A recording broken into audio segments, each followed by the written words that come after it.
모든 것들 중에 가장 무서운 것이 있는데 이게 뭐냐면 열사병이에요.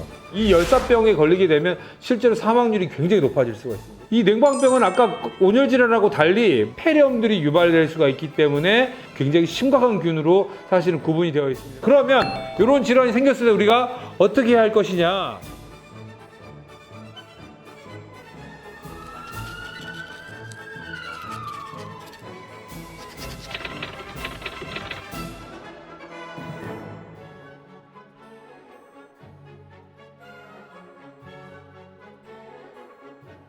자, 여름이 왔습니다. 여러분, 이제 여름이 왔습니다.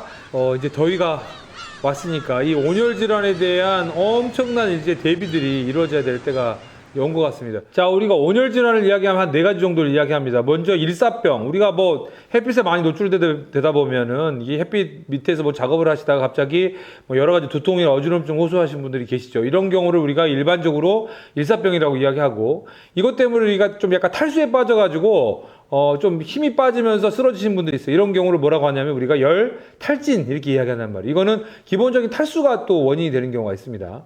또 열경련이 있어요. 몸에 이렇게 갑자기 막 부분적으로 근육이 경련을 일으키는 이런 경우가 있는데, 이것도 결국은 몸 안에 있는 전해질에 문제가 생기는 경우라서 이것도 물하고 관련이 많다고 보시면 돼요. 열실신이 있어요. 열실신. 이것도 마찬가지인 게 아까 열탈진과 또는 열경련과 같이 혼동돼서 같이 유발될 수가 있는데 순간적으로 갑자기 의식을 잃는 경우예요. 이런 경우가 이제 발생할 수 있는 것들을 우리가 열실신이라고 이야기합니다. 그런데 이 모든 것들 중에 가장 무서운 것이 있는데 이게 뭐냐면 열사병이에요. 열사병이에요. 온도가 40도 이상, 피부 온도 자체가. 그 다음에 피부가 어떻게 되냐면 우리가 열에 노출이 되면 피부가 축축해지잖아요. 왜냐하면 땀이 많이 배출되니까. 근데 중요한 건 뭐냐면 더 이상 배출될 땀이 없는 거야. 그래서 실제로 열사병 환자의 피부를 만져보면 되게 드라이해 있어요. 그리고 쉽게 말하면 막 말라 있는 것 같은 거 있죠. 우리 몸 자체가. 그리고 뭐냐면 의식이 없어요. 경련을 해요. 이런 경우가 있어요. 이 열사병에 걸리게 되면 실제로 사망률이 굉장히 높아질 수가 있습니다. 특히나 65세 이상의 이 온열 질환 환자가 계속해서 급증을 하고 있습니다, 사실. 그러면 이런 질환이 생겼을 때 우리가 어떻게 해야 할 것이냐? 제일 먼저 우선적으로 해야 될 거는 좋아요, 구독 꼭 눌러주세요. 우선적으로 해야 될 거는 온도를 빨리 떨어뜨리는 거예요.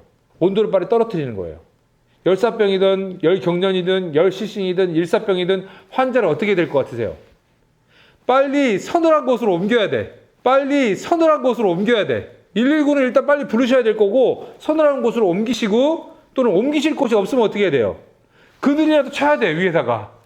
자, 이런 것들을 여러분들이 소유 좀 갖고 계실 필요가 있어요. 최근에는 그런 제품들이 만들어져 있는 것 같은데, 그래서 실제로 그늘을 만들어주고 환자를 편안하게 눕힐 필요가 있습니다. 두 번째는 분무기로 물을 뿌리고 나서 그 다음에 부채를 붙이든지 해서 일단은 몸 체온에 있는 온도를 좀 떨어뜨려야 돼. 그리고 그 다음에 뭘 해야 될까요? 뭔가 마실 수 있는 분들은 빨리 음료를 섭취할 수 있게끔 해야 된다. 자, 음료 중에서도 되도록이면 흡수가 빠른 이온 음료 같은 것들을 흡수시키는 것이 가장 좋은 방법이 될 것 같아요. 그래서 그런 것들을 빨리 섭취시킬 수 있게끔 하셔야 되고, 열사병 같이 이렇게 의식이 없는 경우는 어떻게 해야 될까요? 그때도 먹여야 되나요? 그거 절대 안 돼, 절대. 그거 절대 안 돼, 절대. 의식이 없는 경우에도 좀 무리하게 막 차가운 물을 입에다 막 집어넣고 이렇게 되는 경우에는 큰일이 날 수 있어요. 그래서 되도록이면 빨리 119를 불러서 119가 뭘 해줘야 돼요?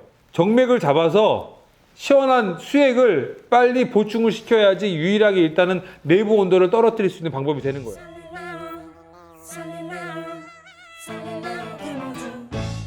자, 응급실에 오시는 온열 질환 중에 좀 독특한 경우가 있어요. 어떤 경우가 있냐면 사우나에 술 드시고 가서 주무시는 분들이 계세요.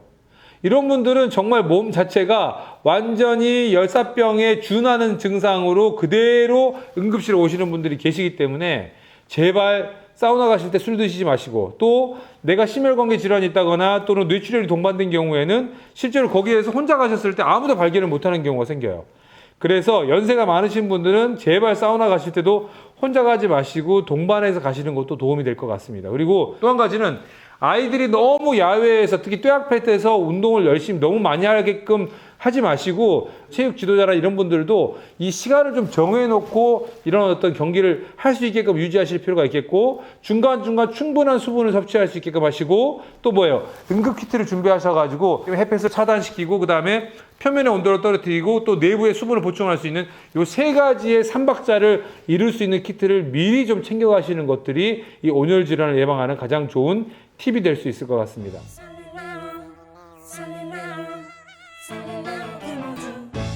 그 외 반대로 자 냉방병이 또 요즘에 여름에 사실 여러분 조심하셔야 될 질환 중에 하나가 되는데 이 냉방병은 아까 온열 질환하고 달리 뭐가 있냐면 이제 실내 활동을 너무 많이 했을 때 특히 에어컨 밑에서 실내 활동을 많이 했을 때 생길 수 있는 질환이 냉방병인데 그래서 증상 자체는 거의 감기하고 유사하게 나타나는 거고 기침이나 온열이나 몸살이나 이런 것들이 유발이 되는 경우가 대부분입니다 사실은. 이게 왜 생기느냐 결국은 에어컨이 지금 너무 많이 지금 보급이 되고 에어컨에서 계속 우리 언론을 통해서도 많이 이야기를 하고 있는 거지만 균이 존재하는데 그 균 이름이 레지오넬라예요. 레지오넬라 균.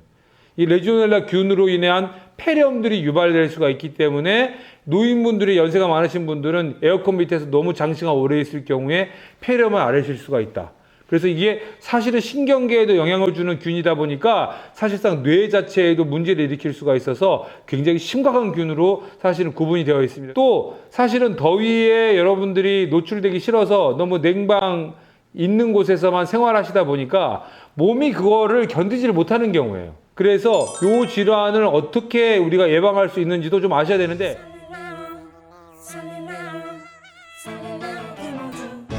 이거를 예방할 수 있는 유일한 방법은 딱 한 가지가 있어요. 뭘 것 같으세요? 반복적인 환기죠, 환기.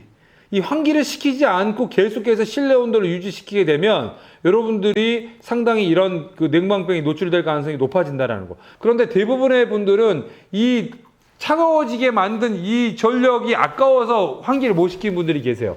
그래서 밀폐 환기 증후군 이런 것들도 새로운 병명으로 좀 생기고 있습니다. 그래서 실제로 환기를 시키지 않아서 유발된 거기 때문에 좀 정기적으로 요걸 시간을 정해가지고 환기만 시켜줘도 냉방병은 충분히 예방이 가능합니다. 이걸 막기 위해서 우리가 온도를 무슨 26도, 27도를 유지하라고 되어 있는데 이게 공간을 잘 따져서 그래야 돼요. 공간을 잘 따져서 그래야 돼요. 우리가 무슨 큰 넓은 공간에 26도, 27도를 맞춰놓으면 더워요, 실제로. 그래서 조금 더 너무 규칙적으로 그냥 숫자만 여러분들이 연연해가지고 하실 내용이 아니라 여기 공간의 면적이 어느 정도고 그 다음에 있는 사람의 숫자에 따라서 또는 지금 저는 이 방송을 하고 있는데 앞에 지금 조명이 굉장히 뜨거워요.